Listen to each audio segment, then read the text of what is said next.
Hello friends, today we are going to talk about the classification of diabetes mellitus. Now the classification is based on the etiology and the two broad groups into which the diabetes is classified or in which most of the cases fall are into the type 1 and the type 2 diabetes mellitus. So let's discuss about the type. So the first we have the type 1 diabetes mellitus, and this type 1 diabetes mellitus is also known as your insulin dependent diabetes mellitus. And the second type that we have is your type 2 diabetes mellitus, and this is also known as your non-insulin dependent diabetes mellitus. It's because in the type 1 we require insulin for the management, that's why it's insulin dependent, and in the type 2 usually we do not require insulin, we just require the oral agents or lifestyle modifications, right? So the very important point to remember about the type 1 is that it occurs in 5 to 10% of the cases. So only 5 to 10% the cases are the type 1 are seen, right? And it is due to the destruction of the beta cell. And this destruction of the beta cell is mainly due to an autoimmune cause. So there is the immune system of the body attacks the beta cell that leads to its destruction, and it results in the absolute deficiency of insulin. And if you look into the patient, although it can occur at any age, but most commonly it is seen in the younger people, in the younger, you can say in childhood, being the age less than 20 years. And of course, it has a genetic component that we can talk about, as it will be associated with the family history. The person who have the family history can have the chances of this diabetes, right? So let's just discuss about its pathogenesis in a little bit more detail. So here, what I'm talking about in this section is the pathogenesis, right? So here you can see that we have there will be the destruction of the beta cells, right? So now these beta cells are going to be destroyed because that will result in an absolute deficiency of insulin. Now why this beta cell will be destroyed, that is the question, and I told you that it is due to the autoimmune cause, right? So that the immune system itself will attack the beta cells of the pancreas, and this could be due to the formation of antibodies or due to the damage by the T lymphocytes that include your CD8 cells, right, and your helper T cell that are the CD4 cells. But all of this is occurring due to the failure of self-antigen. That is the primary cause, that is the basic abnormality. Normally the body does not attack the self-antigens, that is called as the self-tolerance, but in the diabetes, in the type 1, we have the failure of this self-tolerance, and due to which the T helper cell 1, they will start secreting cytokines like interferon gamma, tumor necrosis factor, that is going to destroy the beta cell. And then we also have the cytotoxic cells, T cells, right? They will induce the apoptosis of the beta cell and will result in the destruction. But now the question arises that why is there development of autoantibodies, or why is there failure of the self tolerance in the T cell?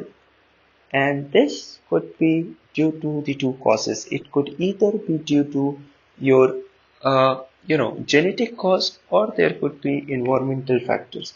Now when we talk about the genetic factor, it would be associated with some genes like HLA gene, that is known as human leukocyte antigen genes. The important one that you should remember are HLA-DR3 and HLA-DR4. Now, when we talk about the environmental factor, it is mainly due to the viral infections. Now, when we talk about the viral infection, how you can correlate it with the formation of antibody is, they have the property of heterophile antigen. Normally the pathogen comes in your body like a virus enters, and the immune system will form antibodies to fight against that infection. Now, they will have a heterophile antigen, meaning to say they will exhibit the molecular mimicry. So the antigen of these virus will resemble the antigens present on the beta cells of the pancreas, due to which the antibodies that are formed against these antigens will also destroy the beta cell and that is how you can correlate with the viral infections, how they are associated with the destruction of the beta cells. So that's about the pathogenesis of the type 1 diabetes. So when we talk about the complication, it is either an acute complication or a chronic complication. So now when we talk about the acute complication, it is, the first thing that we are going to talk about in the acute complication is your diabetic ketoacidosis. So what happened in the diabetic ketoacidosis? There will be, as the name suggests, there will be more synthesis of the ketone bodies, and this ketone body will appear in blood as well as in the urine, right? So why does it occur? You can understand that, normally what happens is that insulin is normally responsible for the synthesis of your synthesis of the triglycerides or the synthesis of the fat, as it is an anabolic hormone. But when there will be a deficiency, it will result in more breakdown of the triglycerides, that will result in the formation of free fatty acids, which will undergo the process of oxidation to form the acetyl coenzyme A. And this acetyl coenzyme A will be utilized for the synthesis of your this will be utilized for the synthesis of the ketone body. So what are these ketone bodies? These ketone bodies are your acetone and beta hydroxybutyric acid and acetoacetic acid. So when there is increase in these acids, they will result in a metabolic acidosis, and that is what is happening in your diabetic ketoacidosis. So let's just talk about the second complication, that is your hypoglycemia, which is very obvious because these patients will be taking insulin, and if they will forget to take a meal after taking the insulin injection, there would be chances of the development of hypoglycemia. So now let's just talk about the chronic complications, right? So what are the chronic complications? When we talk about the chronic complication, these are either due to microvascular complications or macrovascular complications. So what happens in the microvascular complication is that there is highly arteriolosclerosis of your small arteries and arterioles, which leads to the narrowing of these arterioles, due to which there would be development of diabetic retinopathy, as well as your diabetic neuropathy, as well as your diabetic nephropathy. So this is your retinopathy, nephropathy, and your neuropathy. Now, why is there development of these? Why only these tissues are affected?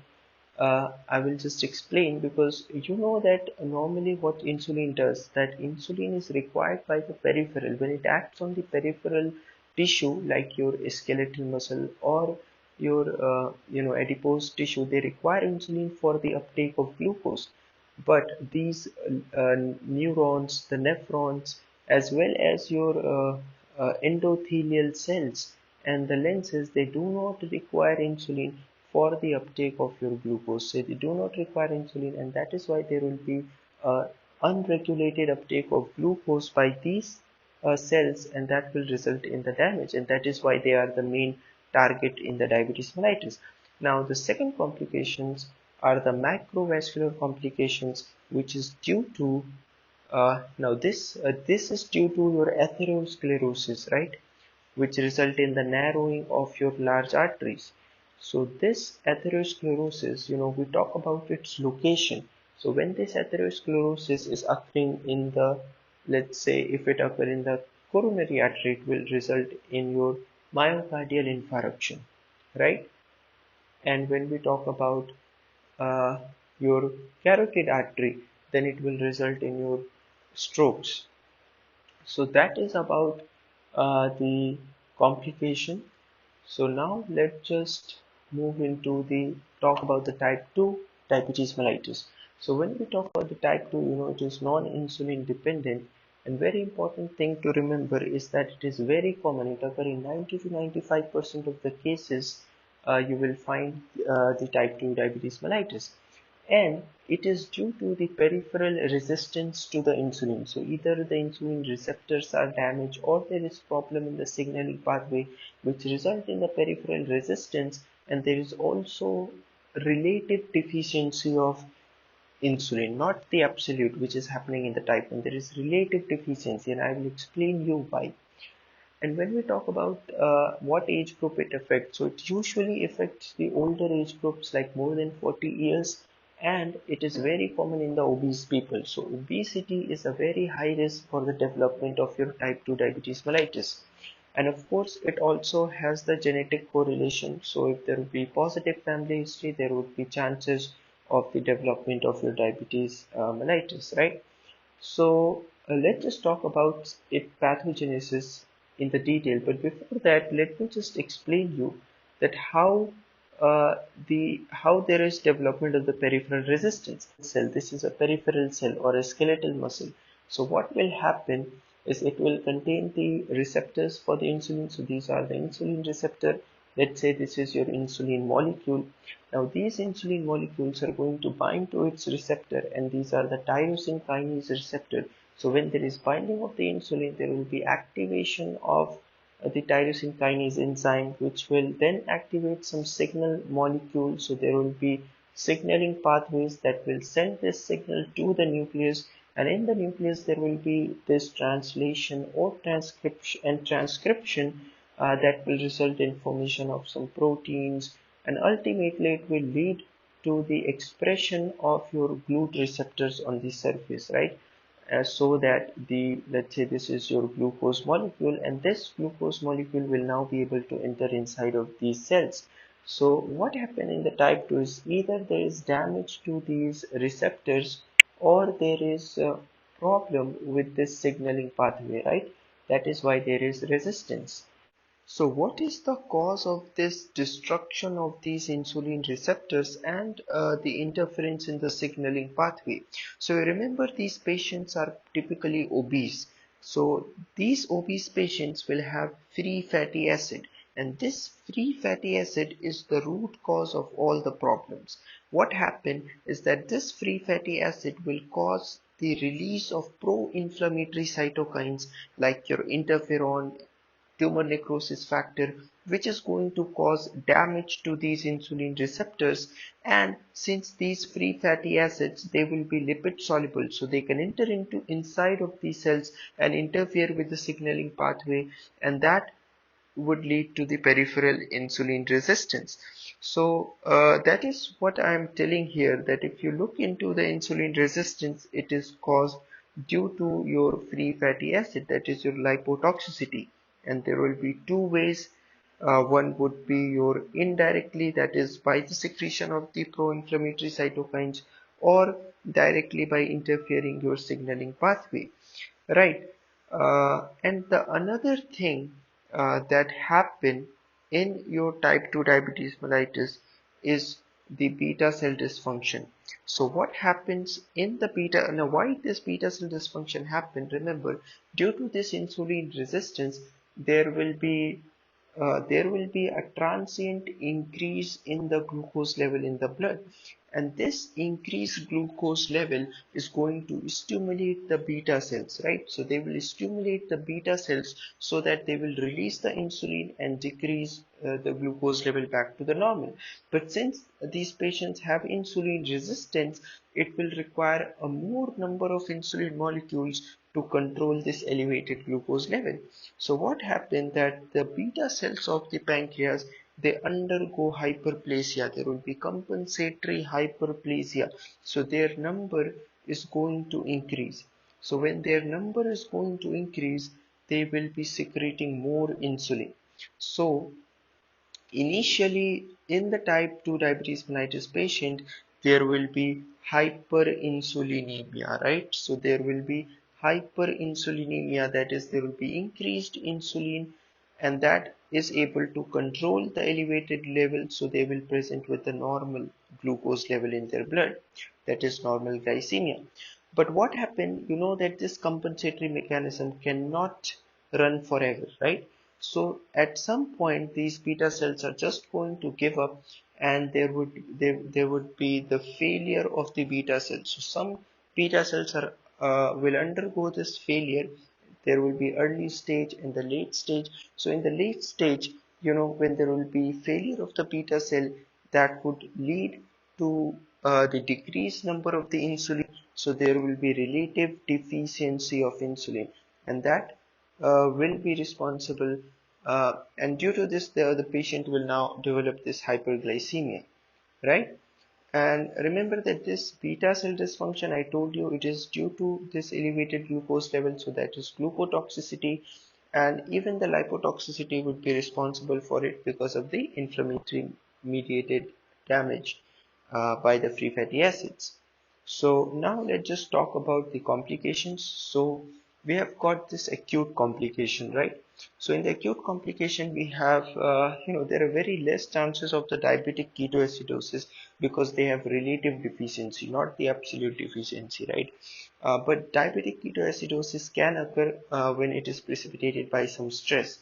So what happened in this is the non-ketotic hyperosmolar state, that is also known as your diabetic coma. So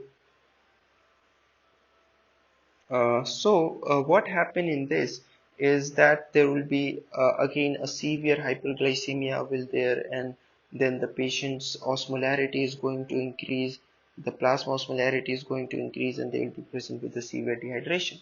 Now when we talk about the chronic complication, it is same as that in the type 1 diabetes mellitus. The only, that is your microvascular and the macrovascular complications. The only difference is that in the type 2 diabetes mellitus, these complications are going to take longer to develop, right? Usually when we talk about the long-term complication, it takes about 20 to 30 years for the after the hyperglycemic onset, there will be development of this chronic complication. But in the type 1, these chronic complications will develop a bit earlier as compared to the type 2. So that's all about the pathogenesis and the overview of the type 1 and the type 2 diabetes mellitus. Now, diabetes could also be associated with some other conditions, right? So it could have some other etiologies as well. So these are known as your secondary diabetes mellitus. So let's discuss about this. So the first cause of the secondary diabetes mellitus could be some endocrinopathies. So when we talk about this endocrinopathies, there could be pathologies with different endocrine glands that could that could be associated with the diabetes. So what happened, that what are the hormones that have opposite action to that of insulin? What are those counter regulatory hormones to the insulin, right? So you know the names of these hormones. These hormones include your glucagon, as well as your catecholamines, which includes your epinephrine and norepinephrine, that is adrenaline. And this apart from this, so we have got this cortisol and the growth hormone. So all these hormones have opposite action to that of insulin, and these, if there would be increase in these hormones, it could lead to the hyperglycemia. So if there would be increase in the, let's say, glucagon, it is associated with a tumor known as glucagonoma. So if the glucagonoma is there, there would be associated with the diabetes. Similarly, in which condition we have more catecholamines, your epinephrine, it is in the pheochromocytoma, it is also a tumor. In which condition we have more cortisol, it is your Cushing syndrome. And then we talk about the growth hormone. The growth hormone is increased in acromegaly. So all these conditions are associated with the diabetes mellitus. So uh, now we will talk about the other cause that includes your damage to the pancreas. So like conditions like chronic pancreatitis is there. So if we have chronic pancreatitis, or let's say hemochromatosis, right? So what happened in the hemochromatosis is that you have iron deposition in the uh, pancreas that leads to its fibrosis, right? And then it could also be associated with some genetic disorders. And what are these genetic disorders? Like Down syndrome or Turner syndrome, Klinefelter, right? So the Down is your trisomy of 21st. So all these could also be associated with your diabetes mellitus. And the last one that we'll talk about is your gestational diabetes mellitus. So what happened in the gestational diabetes mellitus? It is the diabetes that is associated with pregnancy. So why in the pregnancy there is diabetes mellitus is associated? It is due to the human placental lactogen. So this human placental lactogen, during the pregnancy, this hormone will be secreted, and it works like a growth hormone, you can remember. So if there will be uh, it is working as a growth hormone, then it can also cause your hyperglycemia, and that will lead to the development of your diabetes mellitus. So that's all about the types of diabetes mellitus. I hope you guys liked it. Thank you.